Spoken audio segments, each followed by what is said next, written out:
ونعوذ بالله من شرور أنفسنا ومن سيئات أعمالنا من يهده الله فلا مضل له ومن يضلل فلا هادي له وأشهد أن لا إله إلا الله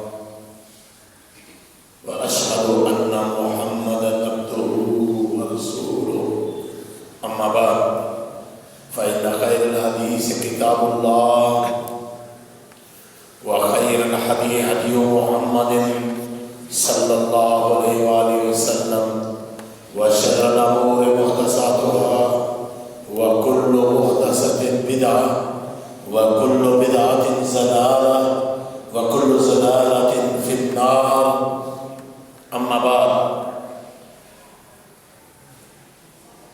أعوذ بالله من الشيطان الرجيم بسم الله الرحمن الرحيم إذ أخذ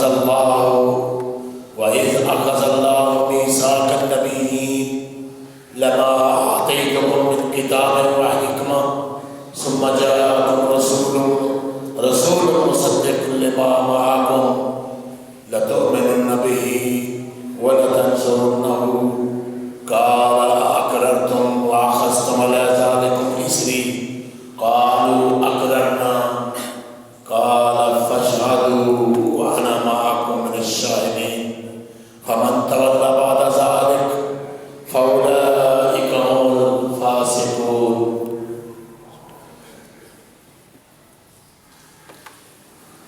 سب تعریفیں، بزرگییں، بڑائییں، عظمتیں رب العالمین کے لیے،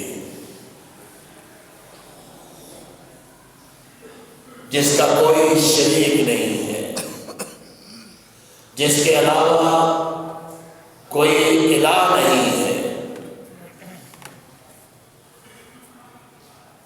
وہ ساری کائنات کو پالنے والا،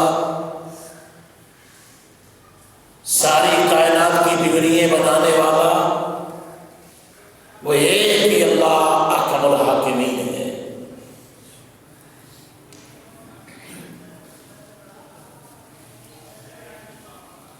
امام الانبیاء، رحمت کامل، امام الانبیاء، خاتم النبیین، جناب محمد رسول اللہ صلی اللہ علیہ وآلہ وسلم ایک ایسی شخصیت ہے جن کی اتباع، جن کی پیروی، جن کے نقش قدم پر چلنا ہر مسلمان پر واجب ہے.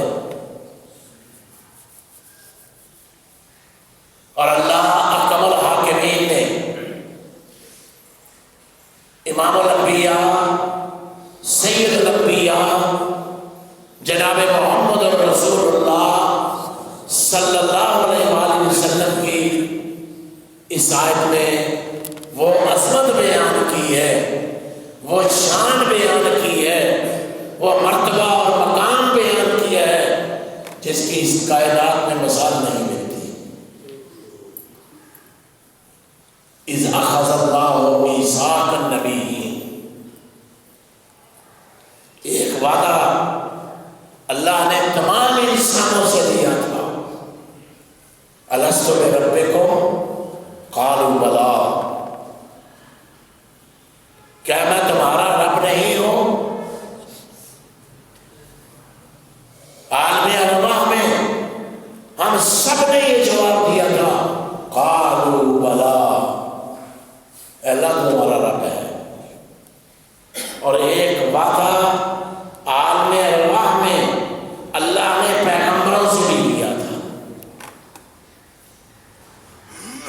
لما آتیتکم من کتاب وحکمہ، جب میں تمہیں دوں کتاب اور حکمت. اللہ نے قرآن مجید سے پہلے بھی کتابیں بھیجی اور اللہ نے اپنے پیغمبروں کو یہ تنبیہ فرمائی ہے، لما آتیتکم من کتاب و حکمہ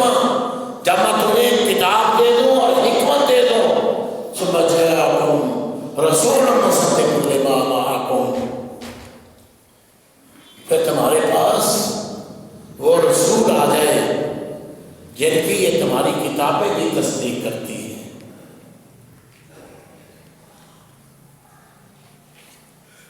تمہارا فریضہ کیا ہے؟ پھر تم نے کرنا کیا ہے؟ لَتُؤْمِنُنَّ بِهِ،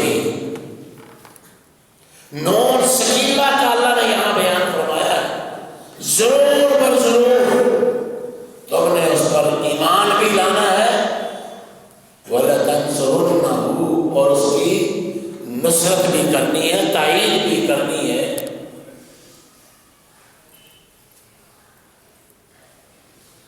کسی امتی کی مجال کیا ہے جب اللہ اپنے پیغمبروں کو یہ حکم دے رہا ہے کہ میرے اس پیغمبر جناب محمد رسول اللہ صلی اللہ علیہ وسلم کی تم نے اطاعت اور فرما برداری کرنی ہے۔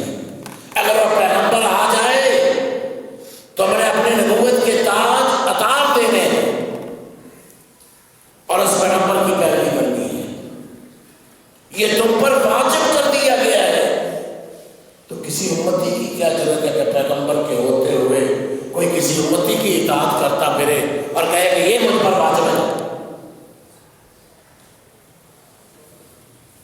قرآن پاک کا اسلوب دیکھیں، اللہ کی تاکید دیکھیں، کتنی تاکید اہل ایمان کو کی جا رہی ہے۔ پھر صرف ایمان نہیں لانا بلکہ اس دین کی مدد بھی کرنی ہے۔ وَلَتَنْصُرُنَّهُ،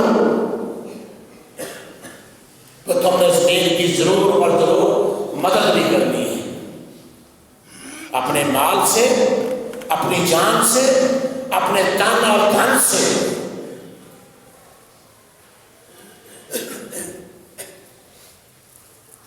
جان کی قربانی بھی اللہ نے کہا اس دین کے لیے ادا کرنی پڑے تو مومن ادا کرے۔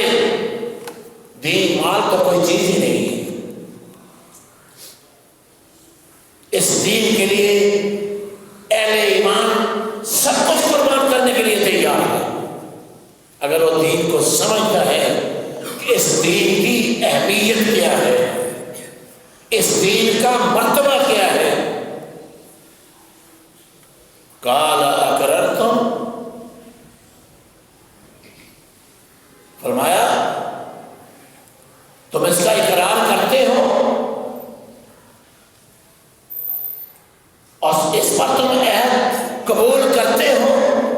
قالوا اقررنا، سب پیغمبروں نے جواب دیا اللہ ہم اس کا اقرار کرتے ہیں۔ اگر وہ پیغمبر ہماری زندگی میں آ جائے جس کا نام نامی اس میں گرامی سید الانبیاء خاتم النبیین سید المرسلین جناب محمد رسول اللہ صلی اللہ علیہ وسلم ہے تو ہم سارے کے سارے اس کی اطاعت بھی کریں گے، اس کی فرما برداری بھی کریں گے۔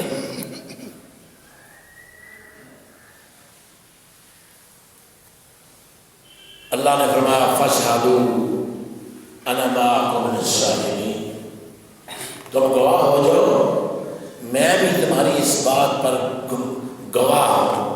اللہ کی گواہی بھی اس کے ساتھ ہے کہ پھر میرے پیغمبر کی اطاعت بھی کرنی ہے، پیغمبر علیہ السلام کی فرما برداری بھی کرنی ہے، اس کے حکموں کے سامنے سر بھی جھکانا ہے۔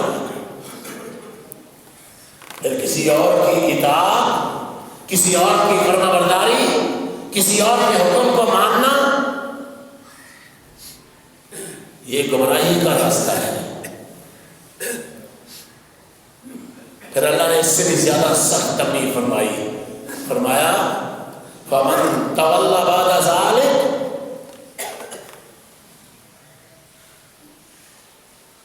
پیغمبر کائنات میں سب سے اعلیٰ ہیں، مخلوقات میں سب سے اعلیٰ ہیں، اللہ ان کو سخت تنبیہ فرما رہا ہے فَمَن تَوَلَّ بَعْدَ ذَلِكَ فَأُولَٰئِكَ هُمُ الْفَاسِقُونَ۔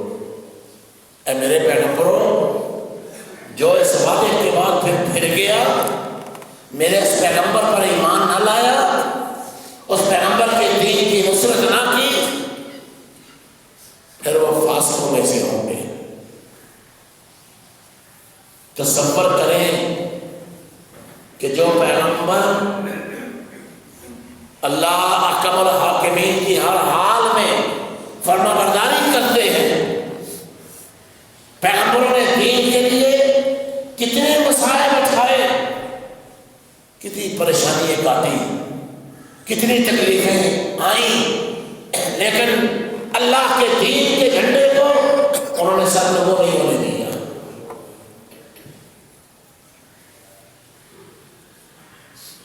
وہ پیغمبر اللہ سے وعدہ کر رہے ہیں اور اللہ ان پیغمبروں کو تنبیہ فرما رہے ہیں، لوگوں محمد رسول اللہ صلی اللہ علیہ وسلم کی اطاعت، آپ کی فرما برداری، آپ سے محبت ایمان کا جز ہے۔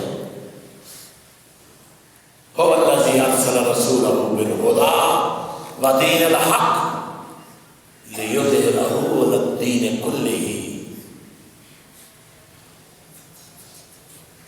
اللہ وہ ہے ارسل رسولہ بالہدی، جس نے اپنے پیغمبر کو ہدایت دے کر بھیجا۔ پیغمبر علیہ السلام اللہ کی طرف سے پیغمبر ہدایت یافتہ ہوتا ہے۔ صرف پیغمبر کی ذات ایک ایسی ذات ہے جو معصوم عن الخطا ہے، باقی اس کائنات میں کوئی ایسا نہیں ہے جو معصوم عن الخطا ہو۔ ہر ایک سے غلطی ہوتی ہے اور ہو جاتی ہے، اس کا طریقہ اللہ نے بتلایا ہے کہ اللہ کے حضور معافی مانگے اور فرمایا جس نے اپنے گناہوں کی معافی مانگ لی، التائب من الذنب کمن لا ذنب لہ، جس شخص نے اپنے گناہوں کی معافی مانگ لی، اللہ کے حضور رجوع کر لیا، توبہ کر لی، کمن لا ذنب لہ، گویا اس نے گناہ ہی نہیں کیا، بلکہ اللہ ایمان والوں کے پھر گناہوں کو نیکیوں میں بدل دیتا ہے۔ وہ تو اتنا شفیق رب ہے، وہ تو اتنا مہربان رب ہے۔ اللہ چاہتا ہے میرے بندے میرے حضور رجوع کریں، توبہ کریں، اور پیغمبر علیہ السلام نے خود فرمایا بعثت فی خیر القرون، میں بہترین زمانوں میں پیدا کیا گیا ہوں، بنی آدم کے زمانوں میں سے بہترین زمانے میں پیدا کیا گیا ہوں۔ حتی کنت فی القرن الذی کنت منہ، پھر وہ زمانہ آیا جو بہترین زمانہ ہے، وہ زمانہ ہے جس میں میں ہوں۔ اور کسی جگہ پر اللہ کے پیغمبر صلی اللہ علیہ وسلم خیر القرون قرنی، خیر القرون قرنی ثم الذین یلونہم ثم الذین یلونہم، سب سے بہترین زمانہ میرا زمانہ ہے اور میرے بعد والے لوگوں کا زمانہ ہے۔ ہم سب جانتے ہیں وہ زمانہ خلفائے راشدین کا ہے، اور ہمارا ایمان ہے کہ یہ زمانہ بہترین زمانہ، اور آپ کے خلفاء انبیاء کے بعد سب سے بہترین انسان، اور آپ کے صحابہ انبیاء کے بعد سب سے اعلیٰ لوگ، اسی لیے آپ نے فرمایا پھر صحابہ کا زمانہ، بلکہ آپ نے فرمایا پھر تابعین کا زمانہ۔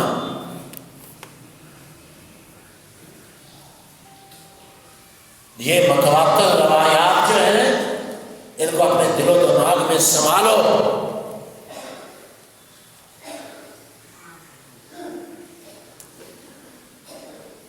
اور یہ مت کہو کہ کوئی بات نہیں، اگر ان کو گالی دیتا ہے برا کہتا ہے،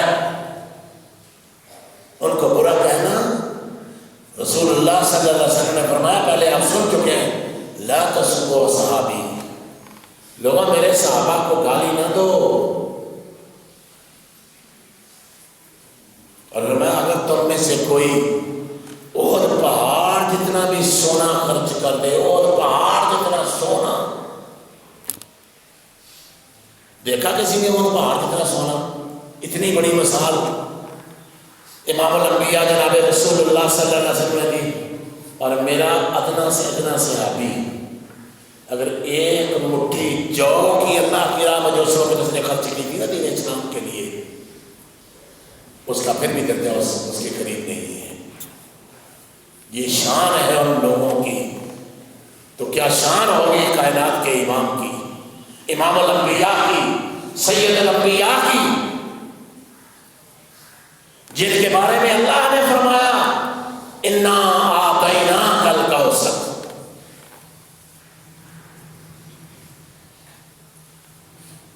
اے پیغمبر ہم نے آپ کو کوثر عطا کی. ابن کثیر نے جو معانی میں سے پسند مانا کیا ہے خیر کثیر، کوثر کا مطلب ہے خیر کثیر، حالانکہ کوثر ایک نہر بھی ہے جنت میں، اور ایک حوض بھی ہے جو اس نہر سے جس میں پانی آتا ہے، حوض کوثر. پیچھے بھی آپ نے اس کی مثال سنی تھی کہ جب کائنات کے امام الانبیاء قیامت کے دن اس حوض پر کھڑے ہوں گے اور اپنے ہاتھ سے ایمان والوں کو پانی پلا رہے ہوں گے. فرمایا جس نے میرے ہاتھ سے من شرب منی شربتا، جس نے میرے ہاتھ سے ایک گھونٹ پانی کا حوض کوثر کا پی لیا، لم یسمع حتی یدخل الجنہ، وہ 50,000 سال کے اس ایک دن میں پیاسا نہیں ہوگا یہاں تک کہ جنت میں داخل ہو جائے گا. اور خیر کثیر یہ بھی ہے کہ اللہ نے آپ کو خاتم الانبیاء بنایا اور تمام انبیاء میں سے بہتر بنایا.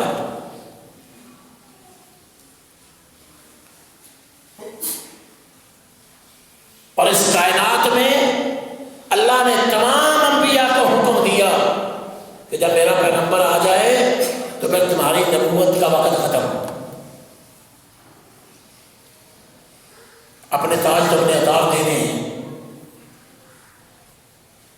یہ شان ہے امام الانبیاء جناب محمد رسول اللہ صلی اللہ علیہ وسلم. فصل لربک وانحر، اپنے رب کی نماز پڑھ اور قربانی کر. نماز کسی کو معاف نہیں ہے. اللہ نے اپنے پیغمبر کو ایک جگہ پر مخاطب کر کے فرمایا وَاعْبُدْ رَبَّكَ حَتَّى يَأْتِيَكَ الْيَقِينُ. وَاعْبُدْ رَبَّكَ، اے میرے پیارے پیغمبر صلی اللہ علیہ وسلم اپنے رب کی عبادت کر یہاں تک کہ آپ کو موت آ جائے. اور آپ جانتے ہیں آپ فرمایا کرتے تھے لوگوں نماز میری آنکھوں کی ٹھنڈک ہے. بلال اذان کہو اور ہمارے دلوں کو ٹھنڈا کرو. نماز لا الہ الا اللہ محمد رسول اللہ کے بعد نماز کی اہمیت دین اسلام میں بہت بڑی اہمیت ہے. کسی حالت میں یہ معاف نہیں ہے. امام الانبیاء کو بھی معاف نہیں ہے.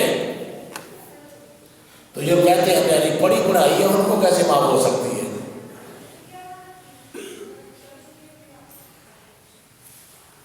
آج جو ایسی چیزیں دیکھنے کو نظر آ رہی ہیں.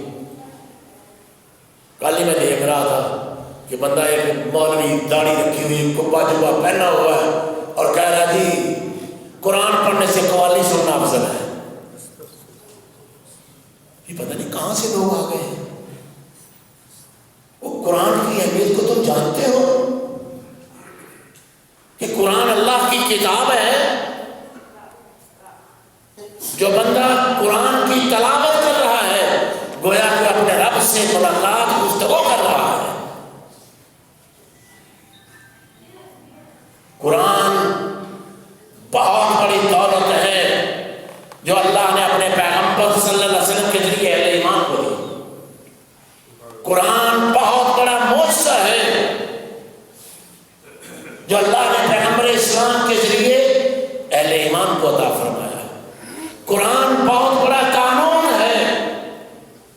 ایک ضابطہ اخلاق ہے، زندگی گزارنے کا ایک پورا طریقہ ہے جو اللہ نے کائنات کے امام الانبیاء سید الانبیاء جناب محمد رسول اللہ صلی اللہ علیہ وسلم کے ذریعے دیا. اور اللہ نے اپنے پیغمبر کو شان یہ دی، الم نشرح لک صدرک ووضعنا عنک وزرک الذی انقض ظہرک. اللہ اکبر. اے پیغمبر، کیا ہم نے آپ کا سینہ کھول نہیں دیا اور آپ کے بوجھ کو ہلکا نہیں کر دیا اور آپ کے ذکر کو اور آپ کے نام کو بلند نہیں کر دیا؟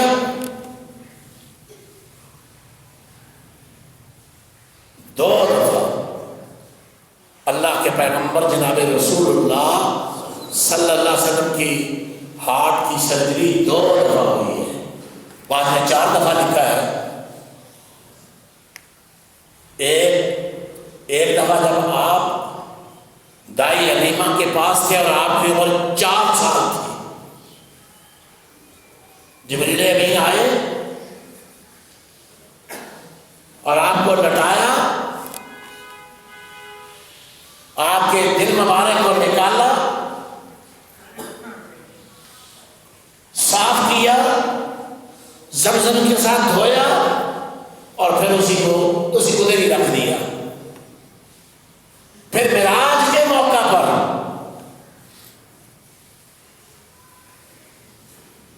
آپ کی دوسری سرجری ہوئی. بعض کہتے ہیں جب آپ 10 سال کے تھے اس وقت بھی آپ کا سینہ چاک کیا گیا. بعض نے کہا غار حرا میں بھی آپ کا سینہ چاک کیا گیا. لیکن اہل علم نے لکھا کہ یہ روایات دونوں کمزور ہیں. صحیح یہی ہے کہ جب آپ 4 سال کے تھے اور جب آپ معراج کی رات اپنے رب کی ملاقات کے لیے تشریف لے گئے، آپ کا دل مبارک نکالا گیا، اس کو زمزم کے پانی سے دھویا گیا، پھر ویسے ہی رکھ دیا گیا اور سینے کو بند کر دیا گیا. اور میں ورفعنا لک ذکرک، اے پیارے پیغمبر صلی اللہ علیہ وسلم، آپ کا ذکر ہم نے بلند کر دیا. یہ تو کہتے ہیں نا، یہ تو اس کی تو اولاد ہی نہیں ہے. ابتر کا مطلب آپ جانتے ہیں نا، مقطوع النسل، مفقود الذکر، اکیلا ہی تھا، مر گیا، بس کوئی نہ رشتے دار ہے، یاد ہی نہیں رہتی اس کی لوگوں کو. فرمایا میرے پیغمبر کا یہ نہیں ہے، میرا پیغمبر رہتی دنیا تک اربوں انسانوں کے دلوں میں بسے گا.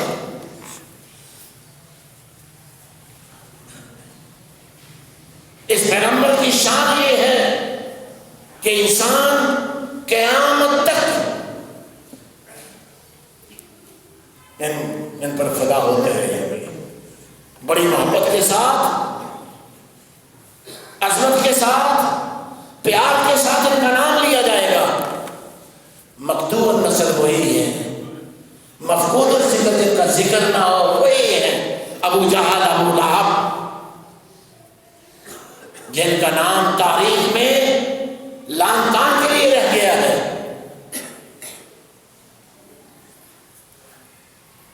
ان کی اچھائی بھی بیان کی جاتی، لوگ آج بھی ان کو لانتے بھیجتے ہیں. جس نے پیغمبر اسلام نبی رحمت جناب رسول اللہ صلی اللہ علیہ وسلم کی مخالفت کی، وہ دنیا میں بھی ذلیل و خوار ہوا، آخرت میں بھی ذلیل و خوار ہوگا. اور اللہ کے پیغمبر صلی اللہ علیہ وسلم نے فرمایا مثلی و مثل الانبیاء، میری مثال اور انبیاء کی مثال اس عمارت کی ہے، اس سے بنیان ہو جو بہت ہی خوبصورت ہے، بہت اعلیٰ، بے مثال. اس کائنات کو اس کی مثال نہیں ملتی، لیکن دیکھنے والے جب اس کو دیکھتے ہیں کہتے ہیں یار شاہکار تو یہ بڑا عظیم ہے جس نے یہ عمارت بنائی ہے، ایک اینٹ کی جگہ باقی ہے، اور اگر یہ بھی اینٹ لگ جاتی تو دنیا میں ایسی عمارت نہ ہوتی۔ فرمایا وہ اینٹ میں ہوں، میں نے اس خلا کو پر کیا ہے، میں ہی نبیوں کا ختم کرنے والا ہوں، میں ہی خاتم النبیین ہوں۔ اس عمارت کو مکمل کر دیا گیا میری وجہ سے، اور اس عمارت میں کوئی نقص باقی نہیں ہے اور کوئی اور اینٹ لگنے کی جگہ بھی نہیں ہے۔ اگر آپ خوبصورت مکان بنا لیں تو ایسے ہی اس پر کوئی غلط ملت اینٹ لگا دیں تو وہ مکان کی ساری شوری ختم ہو جاتی ہے، تباہ و برباد ہو جاتی وہ عمارت۔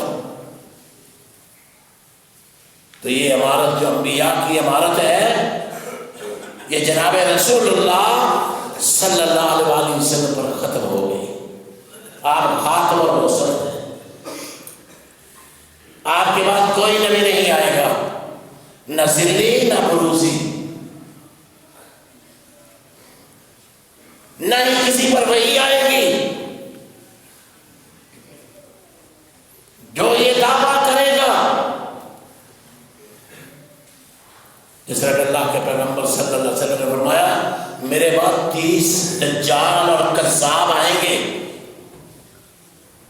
جو نبوت کا دعویٰ کریں گے۔ اگرچہ بہت آئے ہیں، اہل علم نے کہا 30 سے مراد وہ یہ لوگ ہیں جن کے ماننے والے بھی ہوں گے ان کے پیچھے، خود بھی یہ گمراہ ہوں گے اور لوگوں کو بھی گمراہ کریں گے۔ اور میرے پیغمبر کی شان کیا ہے، عظمت کیا ہے؟ اللہ کے پیغمبر صلی اللہ علیہ وآلہ وسلم نے فرمایا اوتیت خمسا لم یؤتہن احد قبلی،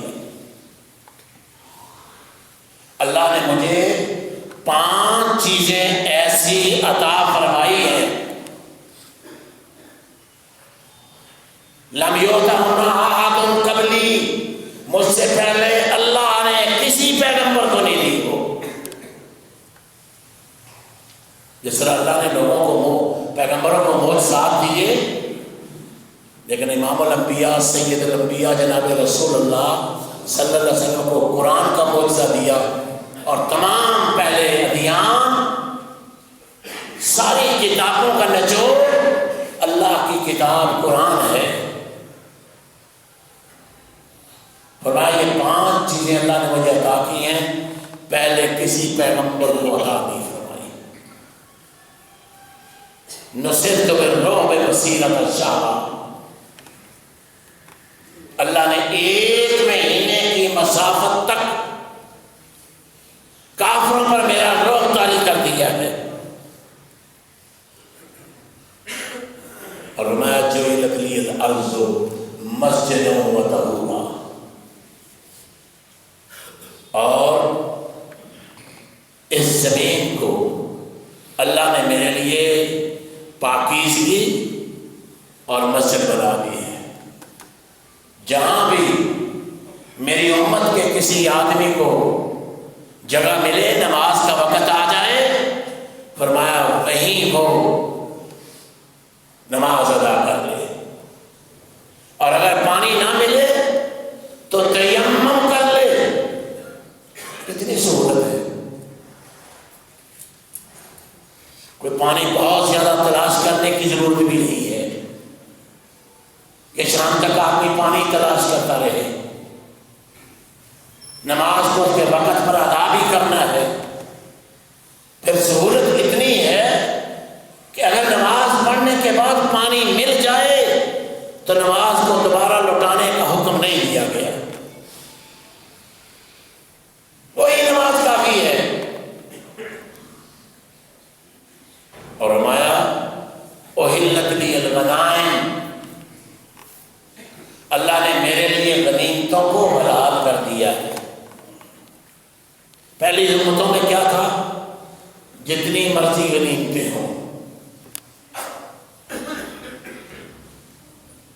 جنگوں کے بعد مال، غنیمت کا مال اکٹھا کیا جاتا تھا، اس کو ایک میدان میں رکھ دیا جاتا تھا. اگر ان لوگوں کی نیکی اللہ کو قبول ہوتی تو آسمان سے آگ آتی اور اس کو کھا جاتی. اگر اللہ کو یہ نیکی ان کی قبول نہ ہوتی تو ویسے ہی وہ چیز پڑی رہتی. تو یہ بڑی دقت اور بڑا مشکل ترین مرحلہ تھا کہ جب بندے کو پتا چلے کہ اللہ نے میری قربانی تو قبول ہی نہیں کی، اللہ حکم الحاکمین نے امت محمد صلی اللہ علیہ وسلم کی آسانیاں پیدا کر دی. اور میری امت پر اللہ نے غنیمتیں حلال کر دی ہیں. ہمارے غنیمت حلال ہے امت کے لیے. جو کافروں سے مال ملے جنگوں میں وہ مومنوں کے لیے حلال ہے. ہاں، تقسیم ان کو امیر المومنین یا امیر المومنین کا نمائندہ وہ تقسیم کرے گا. اور چوتھی چیز، اللہ کے پیغمبر صلی اللہ علیہ وسلم نے فرمایا اوتیت الشفاء، مجھے اللہ نے شفاعت دی ہے. اور آپ جانتے ہیں شفاعت دو قسم کی ہے، شفاعت کبریٰ اور شفاعت صغریٰ. کتنا بڑا یہ اعزاز ہے. اس دن کسی کو کوئی اللہ کے سامنے دم نہیں مار سکے گا. اللہ کسی کو بولنے کی اجازت نہیں دے گا. اللہ کے رسول صلی اللہ علیہ وسلم سوائے انبیاء کے، اور انبیاء بھی کہیں گے اللہم سلم اللہم سلم